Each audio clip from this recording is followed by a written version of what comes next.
हिंदू उत्सव समिति धर्म परिवार द्वारा शानदार गरबा महोत्सव का शुभारंभ 18 अक्टूबर से कृष्णा राज कपूर ऑडिटोरियम के प्रांगण में आयोजित होना है, जिसमें शहर की 2 दर्जन से अधिक गरबा टीमें नृत्य कौशल का प्रदर्शन करके उक्त जानकारी पत्रकार वार्ता के दौरान हिंदू उत्सव समिति धर्म परिवार के सदस्यों ने बताया कि गत वर्ष की तरह इस वर्ष भी हिंदू नव उत्सव समिति धर्म परिवार रजत जयंती गरबा महोत्सव का कार्यक्रम कृष्णा राज कपूर ऑडिटोरियम में 18 अक्टूबर को आयोजित कर रहा है। गुजराती तर्ज पर धार्मिक गीतों में मां जगदम्बा को प्रसन्न करने शहर के 2 दर्जन से अधिक टीमें इस बार कार्यक्रम में अपने नृत्य कौशल का प्रदर्शन करेंगी।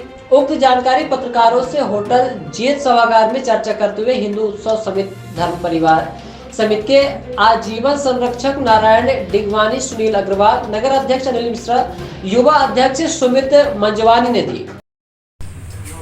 नवरात्रि शक्ति का पर्व, माँ देवी का पर्व जो हिंदू समिति धर्म परिवार विगत 25वें वर्ष में प्रवेश कर रहा है।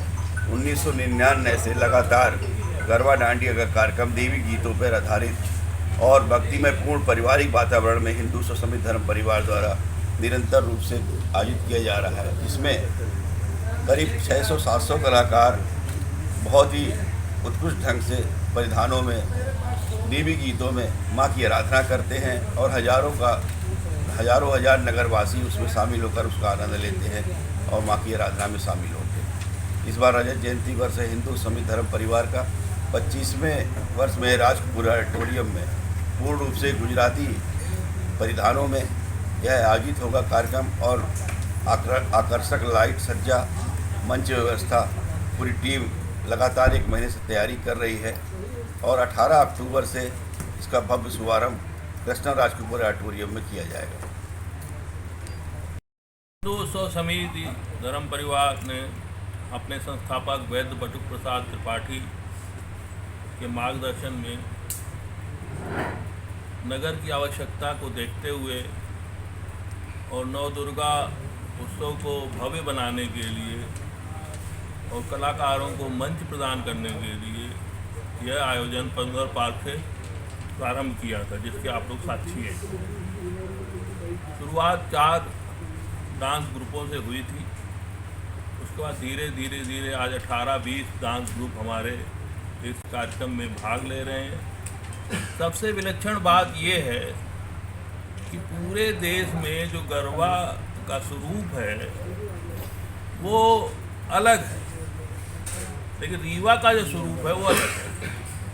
रीवा में आकर्षक मंच पर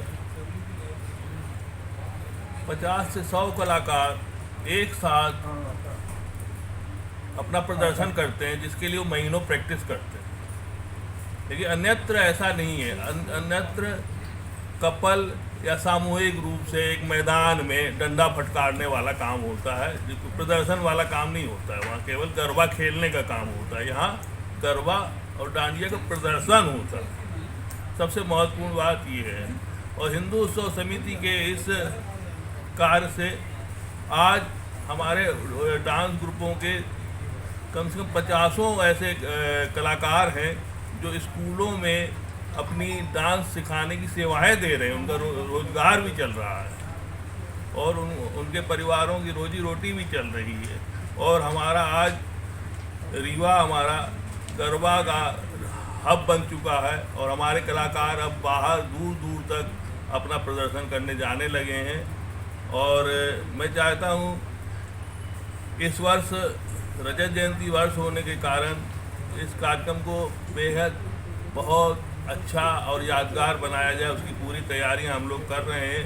और हिंदू उत्सव समिति धर्म परिवार ने धार्मिक उत्सवों को रक्षा और व्यवस्था के लिए हमेशा कार्य किया है। अभी आपने देखा होगा कि गणेश उत्सव में बाबा विश्वकर्मा घाट आम पब्लिक के लिए बंद कर दिया गया था, जिसके लिए हमें लड़ाई लड़नी पड़ी और शहरी क्षेत्र के गणेश भक्तों के लिए हमने वो घाट खुलवाया और आगे भी नवदुर्गा में वह घाट काम है।